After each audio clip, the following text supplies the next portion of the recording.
আমাদের সংস্কৃতি, আমাদের সংস্কার সর্বদা থাকবে আমাদের সাথে। ভারতের মহান গ্রন্থ আর কাব্যের সম্পূর্ণ সংকলন। সাবস্ক্রাইব করুন তিলক। সব ভক্ত একই ধরনের ভক্তি করে না দেবী। কেউ সমর্পণ ভক্তি, কেউ আদর ভক্তি, আর কেউ প্রেম ভক্তির মাধ্যমে ভক্তি করে আর আমার অবধি পৌঁছে যায়।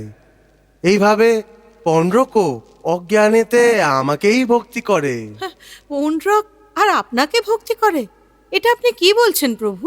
হ্যাঁ দেবী, অজ্ঞানে পণ্ডরক আমাকেই ভক্তি করে। কিন্তু ও তো আপনার বিরুদ্ধাচরণ করে, আপনার শ্রীকৃষ্ণ অবতারকে অস্বীকার করে আর নিজেকে বাসুদেব ভগবান বলার ধৃষ্টতা করে। আপনার কথা একদম সত্য দেবী। সেই জন্যই পণ্ডরকের এই ভক্তিকে বিরোধী ভক্তি বলা হয়।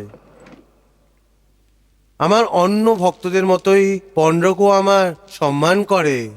ওর মনেও সমর্পণের ভাবনা আছে। ও আমার ভক্তিতে এত একরুক্ষ হয়ে গেছে যে ও নিজেকে শ্রীকৃষ্ণ বলে মনে করছে।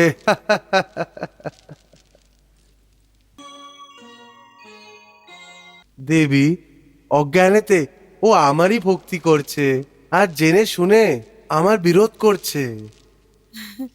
বাহ প্রভু, বাহ!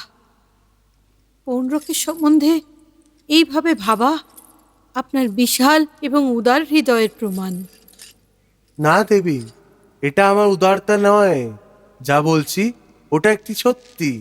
প্রত্যেকটি ব্যক্তি ঈশ্বরের মধ্যে লীন হয়ে মুক্তি পাওয়ার ইচ্ছে রাখে। প্রত্যেক মানুষ মুক্তি পাওয়ার ভিন্ন ভিন্ন রাস্তা চয়ন করে।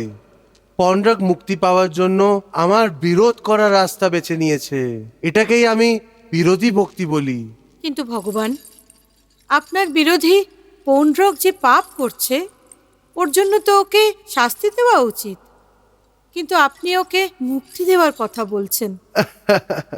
দেবী, যেইভাবে পণ্ডরকের আগে কংস মামা এবং শিশুপাল ও বিরোধী ভক্তি রাস্তা বেছে নিয়েছিল আর আমার শাস্তি তো মুক্তি প্রাপ্ত করেছিল, ঠিক ওইভাবেই আমার শাস্তি তো পণ্ডরককে পাপের এই চক্রবিউ থেকে বের করবে আর ওকে মুক্তি দেবে।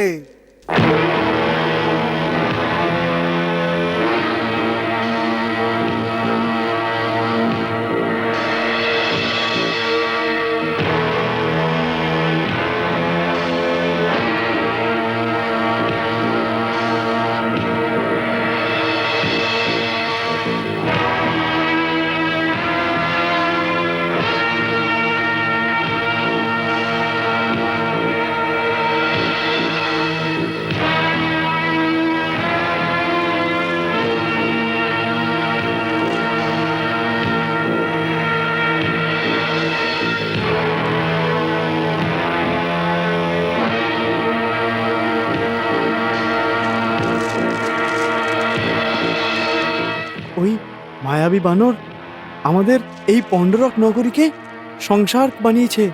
হ্যাঁ, সংসার সংসার। ওই ভণ্ড বানর আমারও দুর্ভাগ্য ডেকে এনেছে। অঙ্গে অঙ্গে ব্যথা হচ্ছে। ওর ভাগ্য ভালো ছিল যে আমার কাছে হাল ছিল না, তা না হলে ওর হাড়গুলো প্রার্থনা করতে লাগতো। বাসুদেব, এইগুলো ঠিক হয়নি, কারণ আপনি চতুর্দিকে নিজের আধিপত্য স্বীকার করিয়েছিলেন। ওটাকে শুধু একটি বানর কয়েক মুহূর্তে ধ্বংস করে দিল। হ্যাঁ কাশীরাজ, ওই ধূর্ত বানরকে আমার মান সম্মান আর প্রতিষ্ঠাকে পণ্ডক নগরীর গলিতে নিলাম করে দিয়েছে। আমাদের প্রজা এবং আমাদের ব্যক্তিদের শ্রদ্ধা আমাদের অসম্মান করেছে। আমি অপমানের বদলা অবশ্যই নেব। হ্যাঁ কাশীরাজ, আমি অপমানের বদলা অবশ্যই নেব। হ্যাঁ কাশীরাজ, হ্যাঁ কাশীরাজ, আমি এই অপমানের বদলা অবশ্যই নেব, অবশ্যই নেব। এবারে সব বন্ধ করুন স্বামী। এত বড় সর্বনাশ হয়ে যাওয়ার পরেও আপনি নিজের মিথ্যে মানের থেকে মুক্ত হতে পারছেন না, জেনে শুনেও অজ্ঞানী হয়ে আছেন। মহারানী তারা! চিৎকার করবেন না, আমি আপনার স্ত্রী, আপনার অর্ধাঙ্গিনী।